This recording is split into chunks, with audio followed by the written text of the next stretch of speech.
जब हम Indo Greek के इतिहास की बात करते हैं तो हमें आरंभ सिकंदर के काल से करना होगा। जैसा कि आप सभी जानते हैं, सिकंदर अपने भारत अभियान में ब्यास नदी तक पहुंचा था और 327 ईसा पूर्व में वह बेबीलोन वापस लौट गया। परंतु इस क्षेत्र में जब सिकंदर आया तो उसने कई नगर बसाए और हम पाते हैं कि सिकंदर के अभियान के बाद से इस क्षेत्र में यूनानियों का रहना आरंभ हो गया। 323 ईसा पूर्व में सिकंदर की मृत्यु हो जाती है और इसके पश्चात जो सिकंदर के सेनापति थे वह आपस में लड़ने लगते हैं सिकंदर के साम्राज्य के लिए।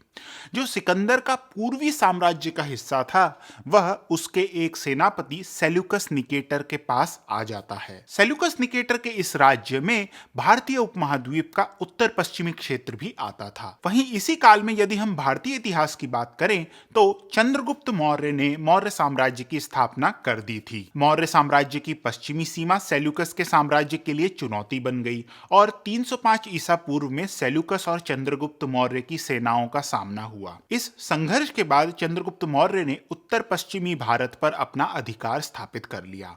मौर्य साम्राज्य की सीमा अब पूर्वी अफगानिस्तान तक फैल चुकी थी। मौर्य क्षेत्र के उत्तर में बैक्ट्रिया प्रांत स्थित था जो अब भी सेल्यूकस के साम्राज्य का भाग था।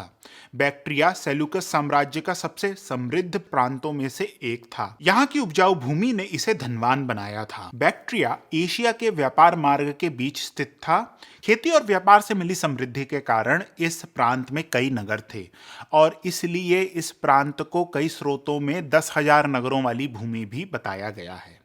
और इसी समृद्धि के कारण 256 ईसा पूर्व में इस प्रांत के राज्यपाल डियोडोटस ने विद्रोह कर स्वयं को राजा घोषित कर दिया और अब बैक्ट्रिया एक स्वतंत्र राज्य बन चुका था। सेल्यूसिड साम्राज्य इस काल में एंटियोकस द्वितीय के अधीन था।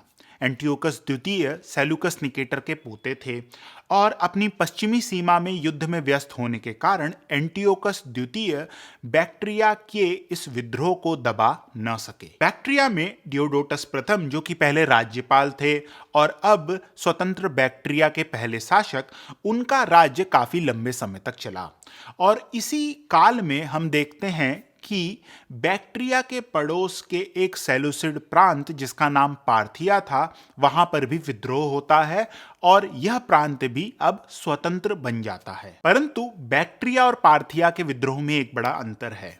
बैक्ट्रिया में जिन लोगों ने विद्रोह किया था वह यूनानी थे और पार्थिया में ऐसा नहीं था। पार्थिया में स्थानीय लोगों ने यूनानी नेतृत्व के विरुद्ध विद्रोह किया था और इसी कारण से नए नए स्थापित हुए पार्थियन राज्य को यूनानियों का भय था और उनको यह भी भय था कि बैक्ट्रिया के ओर से भी आक्रमण हो सकता है। डियोडोटस प्रथम पार्थिया के विरोधी तो थे परंतु वह अधिक कुछ न कर सके क्योंकि पार्थिया की स्वतंत्रता के बाद ही उनका निधन हो जाता है। डियोडोटस प्रथम के बाद डियोडोटस द्वितीय बैक्ट्रिया के राजा बनते हैं और पार्थिया डियोडोटस द्वितीय से मित्रता कर लेता है। डियोडोटस द्वितीय के लिए पार्थियों की यह मित्रता महत्वपूर्ण इसलिए थी क्योंकि वह पार्थिया को एक बफर जोन देख रहे थे बैक्ट्रिया और सेल्यूसिड साम्राज्य के बीच, और यदि कल को सेल्यूसिड साम्राज्य बैक्ट्रिया पर आक्रमण करता है तो प्रथम उसे पार्थिया पर आक्रमण करना होगा। तो इस प्रकार से डियोडोटस द्वितीय का यह मत था, परंतु यह मत अन्य यूनानियों को पसंद न आया और हम पाते हैं कि यूनानियों ने डियोडोटस द्वितीय की पार्थिया पॉलिसी का विद्रोह किया और एक यूनानी जिसका नाम यूथडेमस था उसने डियोडोटस द्वितीय की हत्या कर स्वयं को राजा घोषित कर दिया। यूथडेमस के आरंभिक जीवन के बारे में हमारे पास अधिक जानकारी नहीं है, परंतु यूथडेमस द्वारा डियोडोटस द्वितीय की हत्या और उनका राजा बनना लगभग 230 ईसा पूर्व के आसपास की घटना है। यह वही काल था जब भारत में अशोक के राज्य का अंत हो रहा था। यदि हम यूथडेमस के राज्यकाल की बात करें तो हम देखते हैं कि राजा बनते ही यूथडेमस ने पार्थिया से मित्रता तोड़ ली और पार्थिया पर आक्रमण कर दिया। यह आक्रमण कुछ हद तक सफल रहा क्योंकि बैक्ट्रिया ने इस आक्रमण में कई क्षेत्र जीते, जिसमें से एक महत्वपूर्ण क्षेत्र था आर्या, जो कि आज का हेरात क्षेत्र है। इस काल में जब यूथेडेमस पार्थिया पर आक्रमण कर रहे थे, उसी समय सेलुसिड साम्राज्य के राजा एंटियोकस तृतीय ने अपने पूर्वी क्षेत्रों को फिर से जीतने का निर्णय लिया। लगभग 208 ईसा पूर्व में उन्होंने पार्थिया को फिर से अपने अधिकार में ले लिया। इसके बाद उनका अगला लक्ष्य बैक्ट्रिया था। एरियस नदी, जो कि हरी नदी है, उसके तट पर यूथेडेमस अपनी 10,000 घुड़सवार सेनाओं के साथ सेल्यूकस की सेना का सामना करने के लिए तैयार था। लेकिन एंटियोकस तृतीय ने रात में नदी पार कर बैक्ट्रियन सैनिकों को चकित कर दिया। कारणवश यूथेडेमस को पीछे हटकर अपनी राजधानी बैक्ट्रा जाना पड़ा। बैक्ट्रियन सेना को पीछे हटते देख एंटियोकस तृतीय ने भी बैक्ट्रियन सेना का पीछा करा और कुछ समय बाद एंटियोकस की सेना ने बैक्ट्रा नगर को घेर लिया और इस राजधानी को जीतने के कई प्रयास असफल रहे। यह घेराबंदी लगभग 2 वर्षों तक चली। इस असफलता के कारण एंटियोकस तृतीय समझ गए कि वह बैक्ट्रिया में अब अधिक समय तक नहीं रह सकते, क्योंकि उनकी पश्चिमी सीमा पर जो शत्रु थे, उन्होंने सेलुसिड साम्राज्य पर आक्रमण करना आरंभ कर दिया था। इस कारणवश दोनों पक्षों में संधि हो जाती है।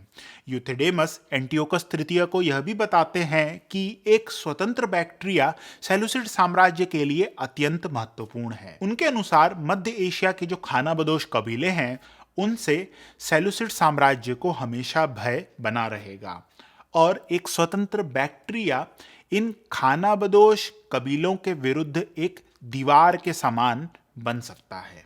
वहीं एंटियोकस तृतीय को भी यह लग गया था कि भले ही यदि वह इस समय बैक्ट्रिया पर अपना शासन स्थापित करने में सफल रह जाते हैं, परंतु वह यह शासन अधिक समय तक नहीं संभाल सकेंगे और अंत में बैक्ट्रिया स्वतंत्र हो ही जाएगा।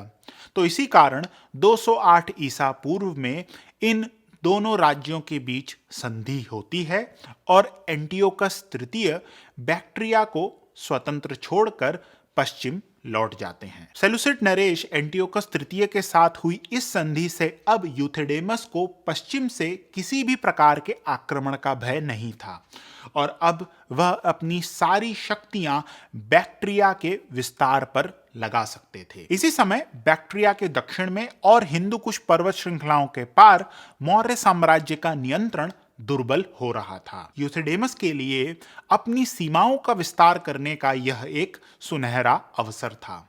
इस वीडियो में आप देखेंगे कि कैसे यूथेडेमस के पुत्र डिमीट्रियस प्रथम ने भारतीय उपमहाद्वीप के उत्तर पश्चिमी क्षेत्र में अपना शासन स्थापित किया। यदि यह वीडियो आपको अच्छा लगा तो कृपया करके सब्सक्राइब करें। धन्यवाद।